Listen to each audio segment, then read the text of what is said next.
This video is about essentially an epiphany that I had, a bit of one anyway, the other night, when I was sort of stopping to think about how when we think of reality, I guess even in the most vague sense, we sort of have this temptation to describe its origins in terms of some sort of metaphysical type of phenomenon. We use particular mystical terms such as the soul, the spirit, whatnot, I think in an attempt to reconcile our desire to truly understand reality with a version of reality that is in some way emotionally satiating. And I just sort of realized that I cannot accept the idea of there being essentially a soul if we are to define a soul as some sort of an entity that resides within inside of our bodies, sort of utilizing it as some sort of a vehicle, and then exiting it upon the death or the breaking down of this vehicle. One of the reasons why I have such a hard time accepting this idea is because it seems so out of keeping with the nature of all of the mechanisms really in our world and in nature really. For example, when I examine, say, a CD player, I kind of have this innate tendency to compare the inner workings of this CD player with the way in which the body functions. Now, granted, there is a big difference between something that is organic and something that is mechanical, but ultimately I think that one thing that they have in common is the way in which certain mechanistic elements come together in a way to produce something highly complex. In that sense, I think that they're very similar. So to argue that the soul could potentially leave the body after death, or that it is in some sense separate from the body, seems to suggest to me that you could argue that music or the experience of music could exist outside of the instrumentation needed to produce it, which to me is a completely unfounded, infeasible idea.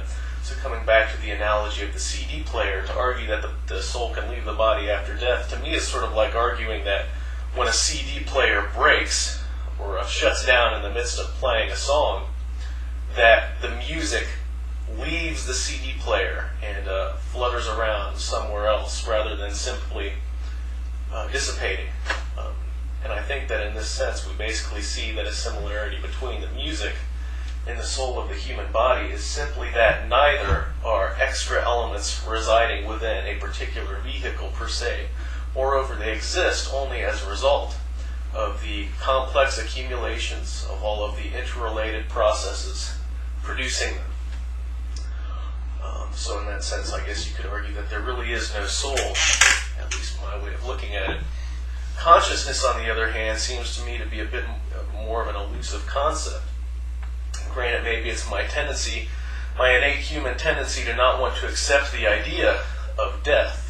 I ultimately try to establish certain concepts, ways in which I could feasibly stave off the reality of everlasting perceptionlessness, because that's ultimately what I think death is.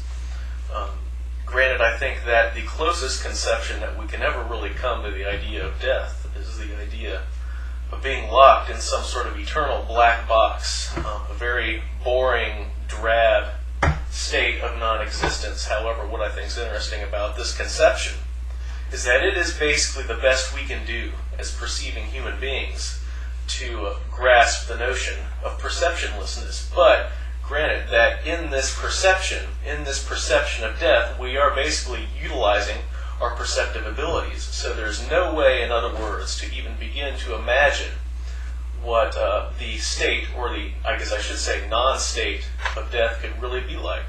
The best way maybe to try to get a grasp of what it's like might be, for example, to think back of a time when you've gone to sleep and you haven't dreamed, where it's essentially felt like you've closed your eyes for like a minute and woken up only to find that you've slept the whole night through. Or perhaps to try to contemplate what the world was like before you were here, that the eternity of time before you were here to experiencing it, how were you feeling? Well, you weren't. That's essentially, I think, what is difficult to come to grasp. It's difficult to come to terms with the idea that death is essentially an unstate, because we do try to perceive it in terms of our perception abilities. because we are essentially organisms geared towards the mechanism of perception as a means of making sense of our world. So, coupling this with the notion that the soul cannot exist because it is simply an accumulation of the interrelated processes of the body, it's easy for me to sort of disregard the idea of any kind of real afterlife, even the idea of reincarnation per se. Because when we talk about reincarnation, I guess the conventional way of thinking about it is to think of the soul leaving the body after death and entering into some sort of other being that essentially picks up where the last being left off. Now, is there any way in which we could derive sort of a reincarnation-like concept without necessarily needing to take advantage of the idea of a separate spirit, a separate soul? And I think that I've hit upon this idea. Granted, it's kind of a useless idea because it can never in any way be confirmed or disconfirmed. It's merely a philosophical concept that might be enjoyable to play with. I can't remember who said this. It's like a philosopher said something to the effect that one of the enjoyable aspects of philosophy is that it can be a highly competitive game in which nobody necessarily wins. So I guess that's the value, the innate value of contemplating this idea. You can't really go any further with it other than to simply satisfy or at least sort of stimulate your own curiosity. But the idea that I had was sort of inspired by something that Alan Watts said. He's a philosopher that I'm personally a big fan of.